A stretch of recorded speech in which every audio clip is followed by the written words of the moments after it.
Bonsoir, le Talk Orange Le Figaro reçoit ce soir Thierry Mariani, député UMP du Vaucluse. Bonsoir Thierry Mariani. Bonsoir. Nicolas Sarkozy a reçu aujourd'hui les parlementaires UMP. Il a confirmé que, compte tenu de toutes les affaires concernant plusieurs membres de son gouvernement, il procéderait à un remaniement au mois d'octobre. Alors d'abord, est-ce que ce remaniement est selon vous nécessaire?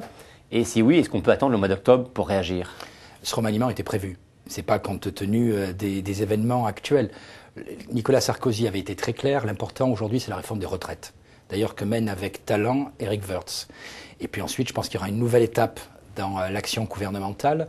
Et effectivement, un remaniement qui était déjà annoncé se fera à l'automne. Alors certes, c'est annoncé, mais en même temps, il y a eu l'affaire des cigares de Christian Blanc, des logements de Christian Estrosi, Fadel Amara, etc., la maison d'Alain Joyandet. Est-ce qu'il n'y a quand même pas, aux yeux de l'opinion, comme une urgence à montrer que le gouvernement et le président de la République a compris le message? Je crois qu'on a une gauche aujourd'hui qui, j'allais dire, se jette sur le moindre dossier parce qu'elle a surtout une absence de proposition totale sur le dossier, j'allais dire du jour, non, le dossier capital pour les Français qui est celui des retraites. On s'aperçoit que la gauche critique, mais finalement ne propose rien. Et on a depuis quelques jours un engrenage de rumeurs, en insinuations, mais sans aucune preuve, sans aucun élément sérieux. La gauche s'acharne contre Éric Woerth.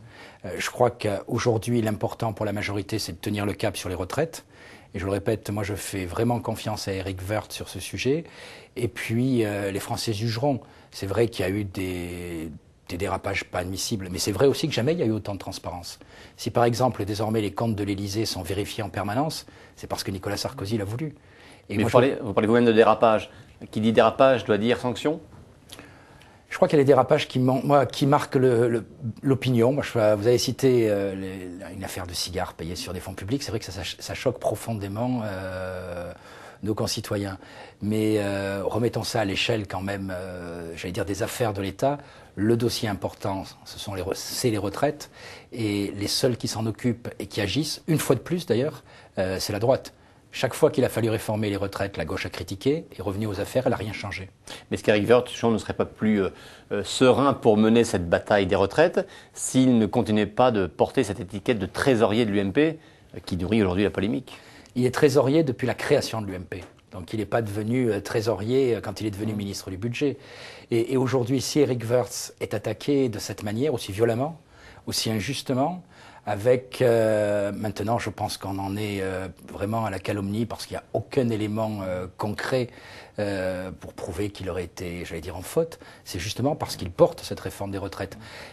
On a l'impression, regardez le dérapage hier de Ségolène Royal, on a l'impression que les candidats socialistes aux primaires, en réalité, font chacun de la surenchère pour se servir de ce dossier comme un tremplin pour leur propre primaire. Il y a la surenchère au PS, mais honnêtement, d'un point de vue UMP, est-ce que quand même ce cumul trésorier de l'UMP et ministre, vous dites qu'il n'est pas nouveau et qu'il l'était déjà avant d'être ministre, mais est-ce qu'aujourd'hui ce ne serait pas plus simple si les deux fonctions étaient clairement distinctes? Je crois qu'à l'avenir, il faudra faire un code de bonne conduite parce que ça peut choquer certaines personnes, mais je le répète, où est la faute d'Éric Woerth? Elle est nulle part. On nous dit sa femme a travaillé dans telle société. Là aussi, il n'y a aucune preuve qu'il y ait eu la moindre faute. Donc chacun, je pense, a compris que si depuis 3 semaines, on a jour après jour, séance de l'Assemblée après séance, un matraquage systématique de la gauche sur Éric Woerth, c'est parce que justement, en réalité, derrière, la gauche veut démolir la réforme que nous entreprenons sur les retraites. Et la gauche a réclamé la création d'une commission d'enquête parlementaire.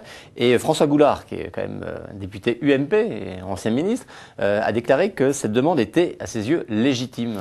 Écoutez, nous avons changé le règlement de l'Assemblée nationale et grâce à la réforme de la Constitution, la gauche a des droits. Si elle veut créer une demande de commission, si elle veut une commission d'enquête, elle a le pouvoir de le faire aujourd'hui. Mais qu'un de vos collègues UMP la juge légitime, ça vous...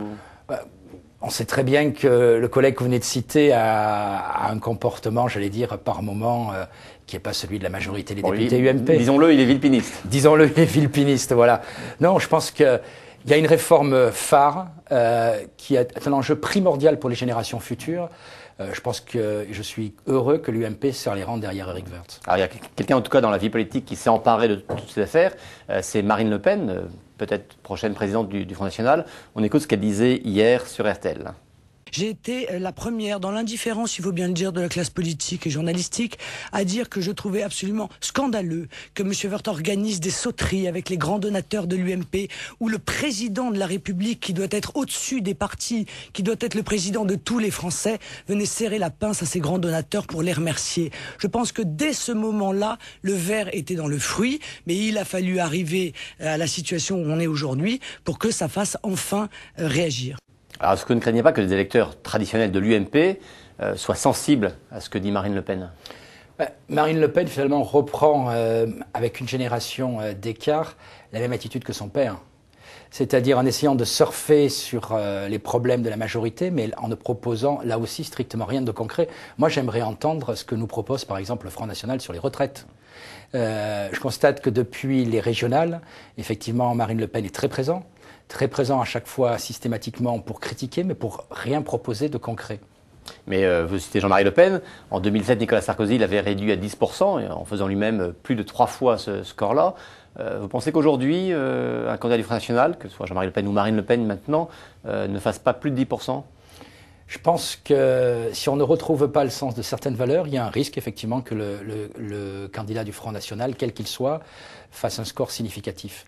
En réalité, notre enjeu aujourd'hui, c'est de retrouver l'élan qu'a porté Nicolas Sarkozy en 2007, qui a permis à des Français de se retrouver dans ce discours de rupture, dans ce discours sur la méritocratie, sur le pacte républicain, sur des propositions concrètes concernant l'immigration, la sécurité, le travail. C'est en retrouvant ce chemin-là qu'effectivement nous arriverons à faire en sorte que le Front National n'ait pas le score qu'il espère. Et alors, avec un certain nombre de vos collègues parlementaires, vous avez créé un collectif, je crois que c'est comme ça qu'on dit. Absolument. Qui s'appelle la droite populaire. Un collectif, pourquoi? Un de plus, c'est-à-dire que les clubs, les collectifs, ça, il y en a beaucoup en ce moment à droite. Les collectifs, il n'y en a qu'un. Vous allez me dire, c'est une histoire de vocabulaire. Non, on n'est pas l'écurie de tel ou tel responsable. C'est très bien, je veux dire que... Vous ne roulez pour personne en particulier à droite? Si, on roule pour la France, et on roule pour les Français, on roule pour des valeurs qu'on a toujours défendues. Qu'est-ce que c'est en réalité que ce collectif de la droite populaire qui sera lancé officiellement le 7 juillet? C'est une trentaine de députés qui peut-être font pas tous les jours parler d'eux, mais qui en réalité sont attachés justement, je le répète, aux valeurs qui ont fait la victoire de Nicolas Sarkozy en 2007, qui veulent aider Nicolas Sarkozy à être réélu en 2012 et qui veulent être au sein de la majorité ceux qui rappellent qu'il y a des problèmes qu'il ne faut pas oublier. On a beaucoup parlé du centre ces dernières semaines. C'est bien, mais il ne faut pas aussi oublier qu'il y a une France invisible et silencieuse qui se reconnaît dans justement ces valeurs de la droite populaire. Et dire ça aujourd'hui, est-ce que ça ne veut pas reconnaître que Nicolas Sarkozy a un peu abandonné ce qu'avait fait sa force en 2007 ? C'est dire qu'il nous faut retrouver, à mon avis, une action et une parole forte sur certains sujets. Il faut être peut-être moins politiquement correct sur des sujets comme la sécurité, où là aussi la gauche n'a strictement rien proposé, mais où Nicolas Sarkozy s'est investi. Je pense qu'il faut aller plus loin. Moi, quand je vois par exemple ce qui s'est passé ces derniers jours, ce père de famille qui s'est fait assassiner au bord d'une autoroute, ou quand je vois que des témoins, par peur, refusent de témoigner même sous anonymat, il y a un problème. Je pense par exemple concrètement que s'il y a des réductions budgétaires à faire, eh bien la sécurité doit quand même rester une priorité. Et quelles seraient là où les mesures fortes et emblématiques que vous voudriez porter ? C'est ce qu'on expliquera à partir de la rentrée, mais on est attaché, je le répète, à ce que certaines partie de notre population ne soit pas oubliée. Je pense qu'aujourd'hui, si on a eu justement cet échec au moment des régionales, c'est parce qu'une partie du monde rural, d'artisans, de commerçants, de jeunes aussi, une partie des personnes âgées se sont senties un peu oubliées et ont eu l'impression que la crise faisait passer au second plan les promesses de 2007. Nicolas Sarkozy a été admirable pour réagir face à la crise, il a sauvé le système bancaire, mais la crise ne doit pas nous faire oublier que nous avons des engagements à tenir et que nous avons jusqu'en 2012 pour les tenir. Il y a un internaute qui vous pose une question peut-être un peu piégée, mais qui vous demande si vous aviez à choisir à l'élection présidentielle entre Dominique Strauss-Kahn et Marine Le Pen, qui vous choisiriez? Je choisirais Nicolas Sarkozy parce que le choix se fera pas.